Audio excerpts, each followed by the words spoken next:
Hey, what happens when two former high school football rivals get together to talk about faith and leadership? Hey, that's today, so stick around for Leading Forward.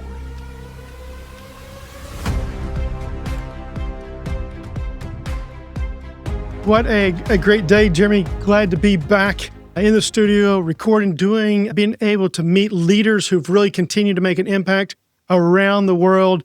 You mentioned it. I'm really excited about the special guests who we actually played on the same field, the old Texas Cowboy Stadium back in the day, back in the 90s. Dr. Daryl Jones, man, great to see you. Glad that you are a part of this. How are you doing today, man? Doing well. Glad to be on. Man, just been excited about what the Lord's doing. And come on here with you guys. We're talking about faith and leadership, and especially just all that's going on, not just in our country, but around the world. I'm just on fire. And this kind of conversation just got really pumped up because soon I'm just going to be going to a youth camp, and I'm doing a session on those youth that feel a call to ministry and leadership and things. So it's just kind of all coming together. Man, love that. Love hearing that. Hey, if you're new to Leading Forward, thank you so much for being part of today.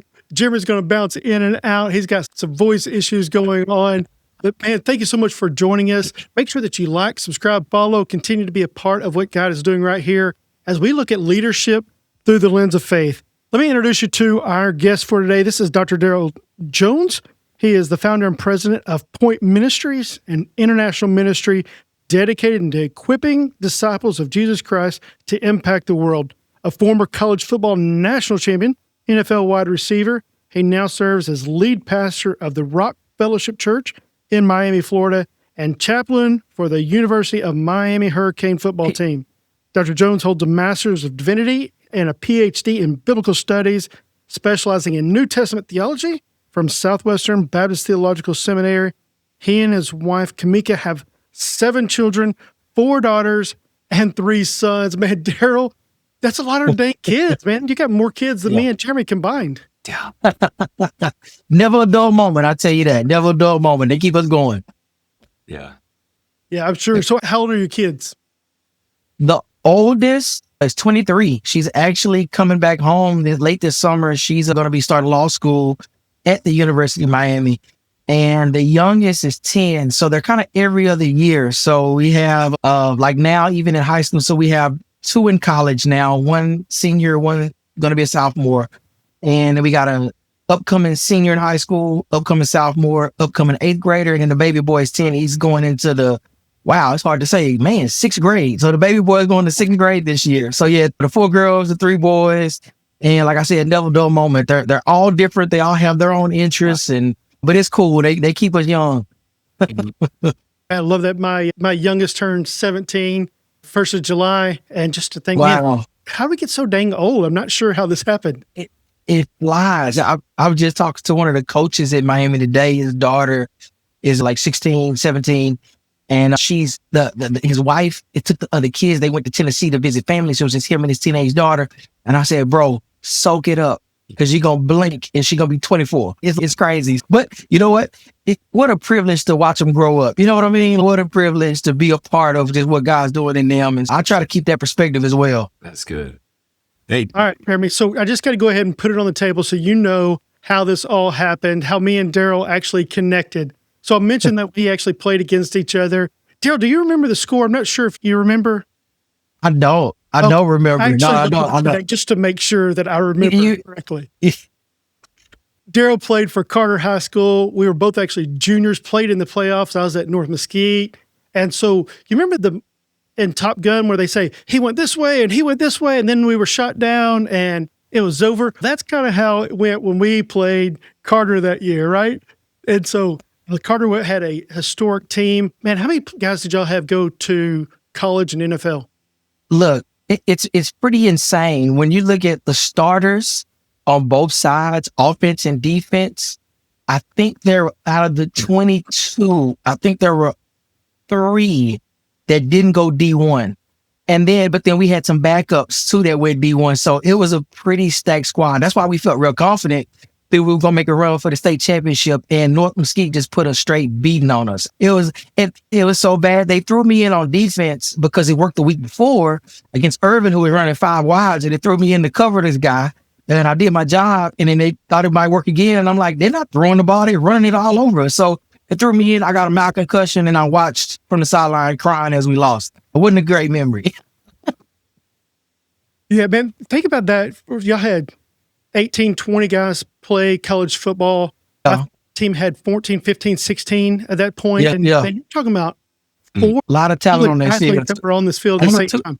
And it was interesting. I was the biggest All-American on the team, but one of my teammates who was a corner who went to play for the Kansas State, he played longer than me in the NFL. Jeremy Butler, we call him Terrell. He played about 9-10 years in the NFL, had a great career. And so, man, just a lot of talent on that field. So it was pretty epic. It was pretty epic moments. Wow. Yeah, absolutely. And then several years ago, we got connected through FCA and were able to go to the Pro Football Hall of Fame together, spend some time there. And it went from this guy that played at Carter, this guy that played at North Mesquite, to going, man, these are guys who are leading and God's called in different ways in order that we're both fighting for the kingdom and doing kingdom work. And so, man, what an honor for you to be a part of this and just to know there's other guys in the battle. And that's what me and Jeremy really want to continue to look at is how does leadership and faith play out together? Yeah. Yes. And vitally important, especially when we're talking about leadership for good, not just good leadership. I may unpack that later, but leadership for good is so important. All right. So you went on to play at Miami, won a national championship there. And tell us a little bit about culture and leadership and now being chaplain of that team. What have you learned in the process about team and culture and leadership and how faith plays into that? When I think about leadership, from just the kind of bare minimum is really like influence, and you're trying to influence someone or a group to action. I dropped that line because it's something that's been in my mind for a while. We're talking about you can be a good leader, but that doesn't mean a leader for good. A good leader is just you effectively get people to do things, but you can effectively get people to do bad things. You know what I mean? So that you can be a good leader, but it's leadership for bad.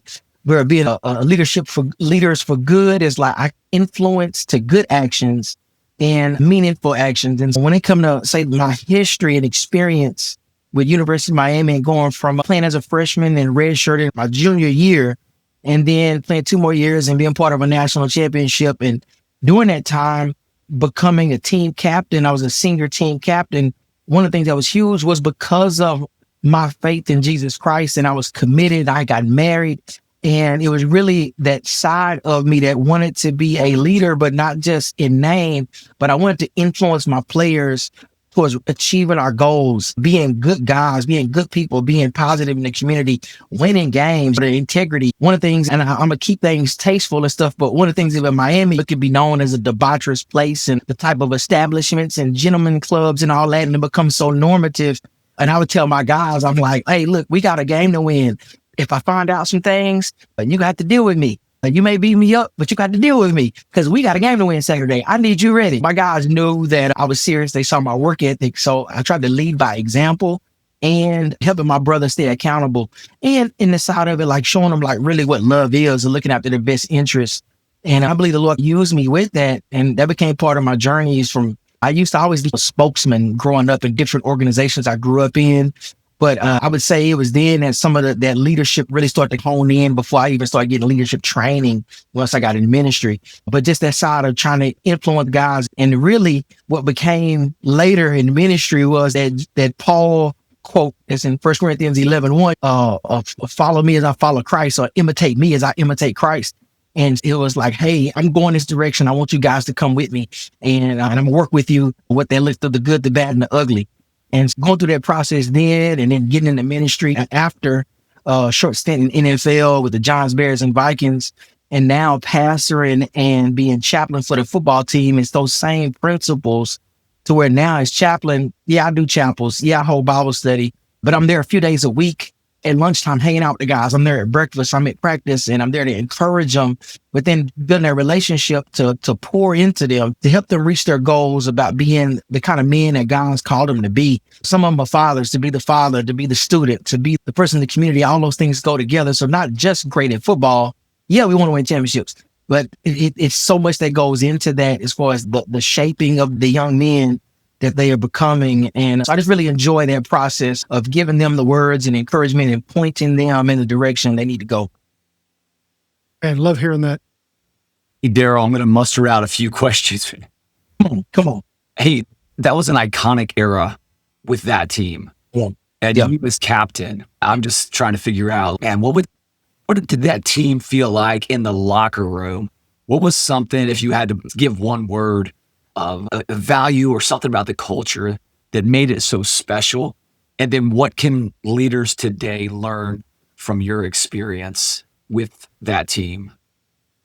Yeah, man, it's almost impossible when you say one word. I can't say two though, and they go together. There was a competitiveness that I can't even quantify. Like, and then there was a brotherhood. I mean, we were tight, and we were from all different walks of life, different backgrounds, different beliefs.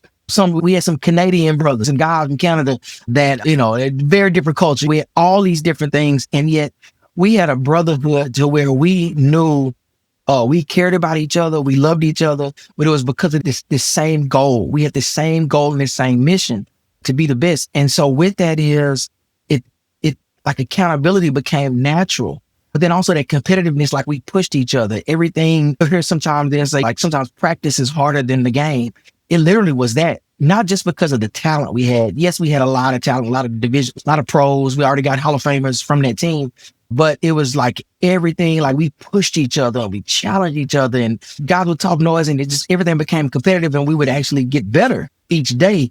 But that went towards that brotherhood and accountability, because I knew if my boy got on me, it wasn't because he didn't care about me. Is that, am I being lazy? Am I not doing what I'm supposed to do? Am I jumping offside? Am I doing anything to hurt the team? Because we know we can do our best to not hurt the team. There was a lot of that. And when I say like accountability, I can give examples. So say I was a receiver. Right. So I wasn't the biggest guy. And my biggest in Miami, I'm probably, 5'9", 5'10", about 195 pounds. But as a senior captain, say one of my sophomore receivers or one of my sophomore running backs had missed a couple classes. And we had a school rule. We had a school policy. If you got caught skipping 3 classes, you would be suspended for the next game. So that's significant. You don't want your guy out of the game. And one of or a coach may tell me, or one of the other senior leaders, hey, so they've missed 2 classes. And we'd be like, all right, got you. Now, so, we may get after practice one day and I say, hey, come over real quick. Put your shoulder pads back on. Put your helmet back on. And like, what happened? I said, I heard you missed 2 classes. You missed one more class. You can't play Saturday. So this is what we're going to do. We're going to go down to this sand pit and we're going to do some extra work. And what that means is nobody wants to go to the sand pit for punishment, because that means you're going to bear crawl, you're going to roll, you're going to run. Pretty much till you almost throw up. Now, some people may regard that as hazer. We regard that we're going to get better today. All right, we're going to get in better shape today. And so we're going to go to the sand pit. We're going to learn, don't skip class anymore. Now, here's the thing. In my size, I can't really make anybody do that, right? I can't make anybody do that. But I'm like, look, we can do this easy, or we can do it real easy. Meaning you and I can jog down there, we get this work in. You're not going to skip class again. Or I got 2 or 3 300-pounders over here. They will carry you to the sand pit. I'm gonna get this work in and go to class. And it would be, and I would say it nicely. It'd be literally like that. And what it is, hey, I need you to go to class. I need you to do what you're supposed to do. We got a game to win. I don't want you to miss. You don't want to miss. You don't want to be in the paper from missing game because you go to class. And we're trying to win. So because we had this common goal, and so it really was that. So you had that tough love, that accountability, that brotherhood, where it wasn't just me, it was all of us together. And yeah, it really was that. But it became cultural. Meaning, so you go back as a receiver. You may see sometimes in a football game, somebody drop a ball and they may drop down and do 10 push-ups.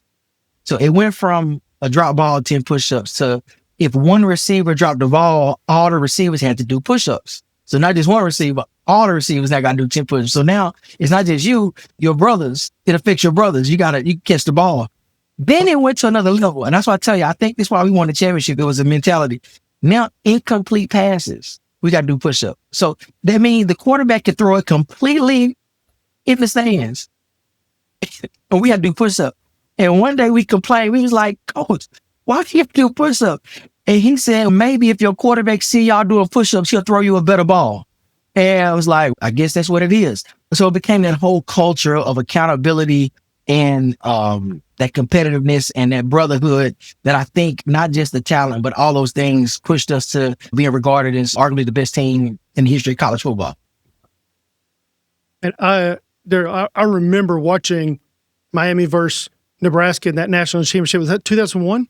It was the 2001 season, and that game was January 2002. But yeah, it was 2001 season. Yeah.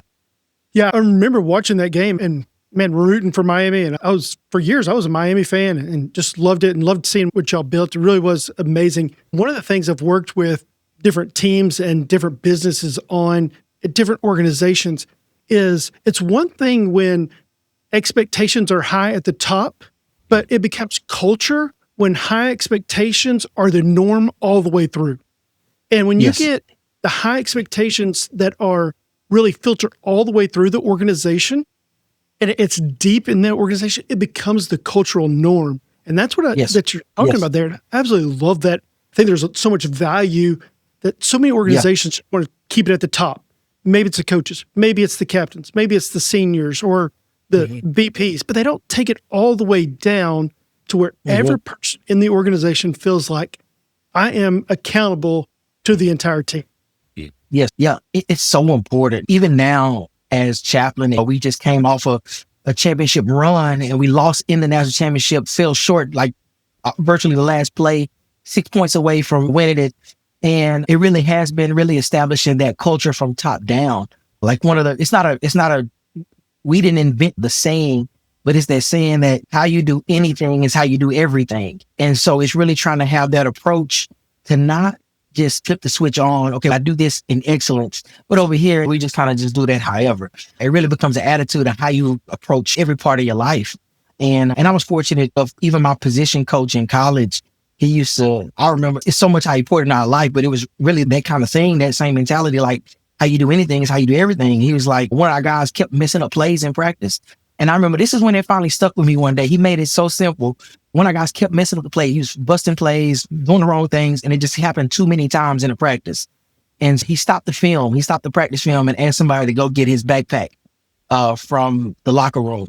And he started going around the room and he asked the guy, how does his dorm room look? How does his backpack look? What does his car look like? And it was like, the room's ugly, the backpack disorganized, his car disorganized, it's dirty, this and this. He said, you play like your life looks. You play sloppy. Everything in your life is sloppy. And I remember when he said that, I was probably, 20 years old. That stuck. I've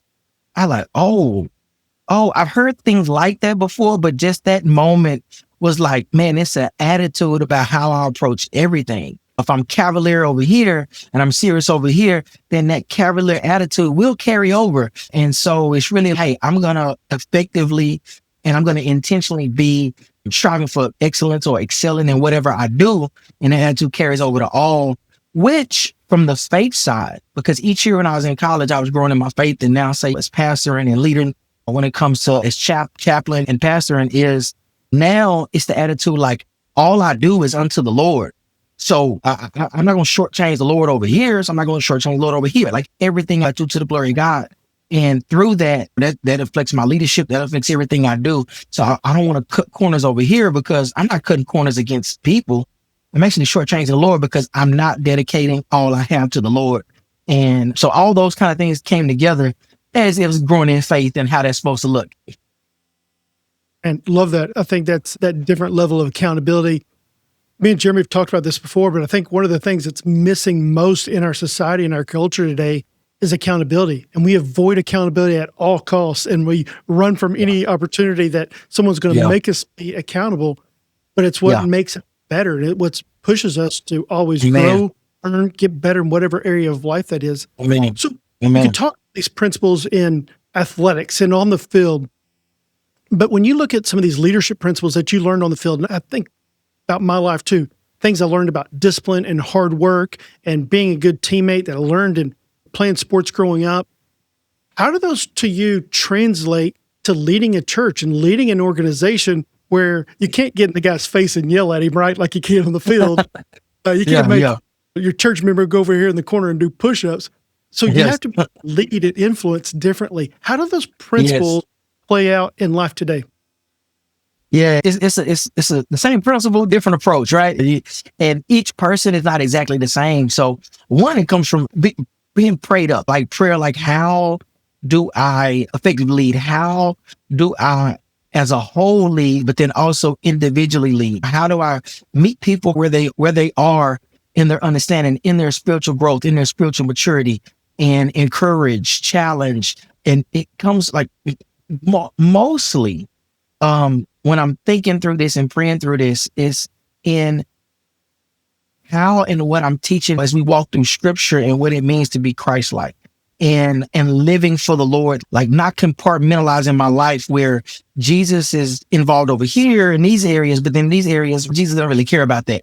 To really have them understand and embrace the lordship of Jesus Christ over every aspect of their lives.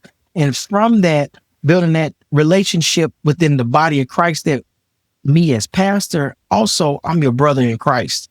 And so I want to encourage you to be all that the Lord has called you to be, that he's built you to be, that he's purposed you to be.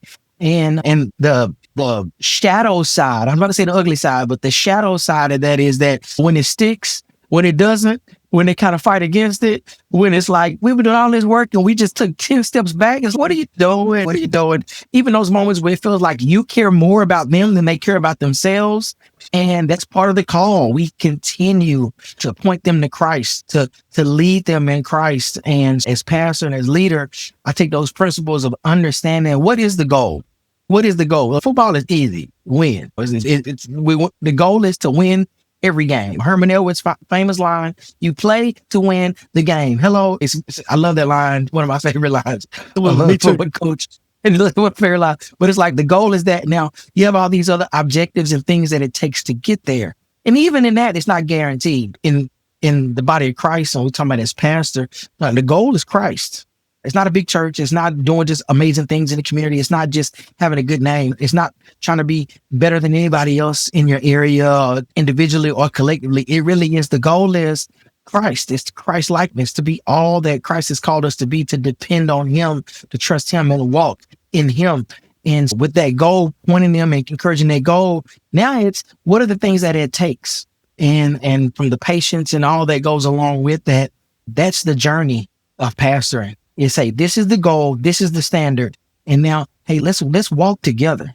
Let's walk together through that, the good, the bad, and the ugly, the messiness of it. Let's walk it together. And it's that consistency and that accountability. I've been talking about this a lot with our church and saying that we get accountability in sports.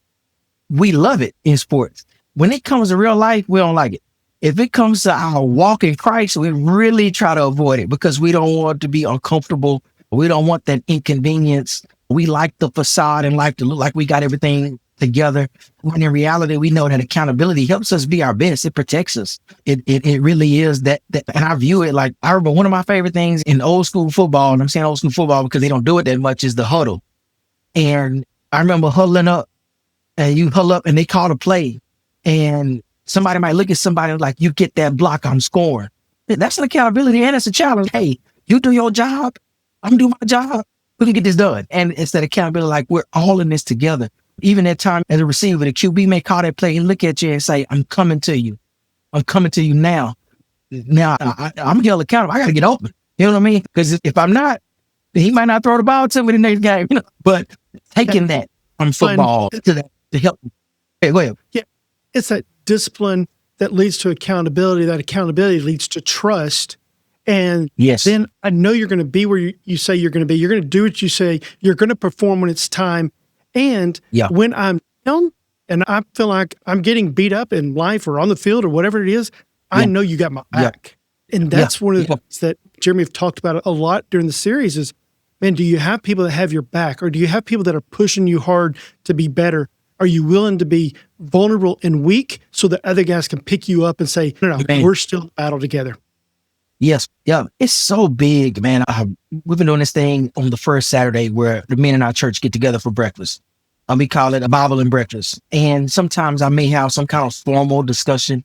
Sometimes I'm just going to let the conversation go and I'm going to be interjecting some, and I'm going to call it some spiritual talk. We're going to look at different things that come up. We're going to look at it through a Christ lens. So there's different ways to engage. But one of the things that I've talked about that is, man, when we're doing that well, the accountability that gets seen, because as that relationship grows, if like you start saying some things, and maybe personally, one-on-one, it's two guys. I see, man, you need to step up. You're complaining about your wife, but no, it's you, brother. It's you, brother. Like you got to lead the way. Like you're a shepherd in that house. And what does that look like for you to be the man of God that God has called you to be? And now that can look a lot of different ways. But you and I, Nick, we come from that football background. Jeremy, not to say you make it take that tough talk. Sometimes you can tell somebody straight up, hey, bro, you need to quit tripping. Man, go back home, man. Go love your wife. Now, you may have to say, you may be taking the same principle, but may say it a little different way to somebody else. But it's like that accountability, like, hey, man, your kids need you. Your kids need you. There's been times in pastoring where I got somebody that's struggling with alcohol addiction. And I have to put the mirror in front of them and be like, hey, man, your family needs you, brother. Man, they like one, you're sinning against the Lord, but two, like it's so much bigger than you. And yeah, you got stuff going on at work, you got stuff from family and all that kind of things, but like your wife and your kids need you. How can we help you? We can get you counseling. We can get you in a rehab. What is that? So it's not just calling them out, but it's, hey, we're going to walk this with you. And we've had that. I've been in a space where we had a professional. She was a female. She had a professional degree. She worked in essential workers, and I don't want to say too much to give stuff away, but an essential workers field, in the medical field. And she struggled with substance abuse and embarrassed by it. 2 kids, married. And I mean, struggling. It was some of the worst stuff that I had ever heard of. Like that. I'm not talking about like meth, like popping 30 Benadryl just to. I had never seen anything like that. And we were like, hey, we're not here to beat you up. We're going to get you the help. We're going to walk with you. And me with her parents, with her husband, we had other women in the church come alongside helping. And that's accountability. That's what, hey, we're here to support, not just tell you what you're supposed to do, but now we're going to walk you with that. And now if you see now, she's about 8 years clean, thriving, the family, the kids are doing great. And it's that sometimes we think accountability is getting on somebody. No, we're walking this together. And that's what it means to be the family of Christ, the body of Christ. Absolutely love that. One of the things I realize is with addictions, no matter what that addiction is, whether it's an alcohol, a drug, gambling, one things that's on the greatest rise right now, pornography, it doesn't matter what it is. Yeah. Every addiction is an attempt to cover something up. And the question is, what is it covering up? What is it trying to hide? What is it trying to help you escape from? And what needs to be exposed in order to actually get that help? Let me ask you this question. Man, I have no doubt, just knowing who you are and the man you are and the character that you have, the influence that you've had at the University of Miami, as Miami as a whole, in your church, and I think your influence just continues to grow. Tell me this, who was the greatest influence in your life? Outside of Jesus, outside of the Bible, who's been the greatest influence in your life? Man, it's such a blessing to have. It's my dad. My dad, just a great dad, just a great father. He lost his dad when he was like 2 years old, so he never knew his father.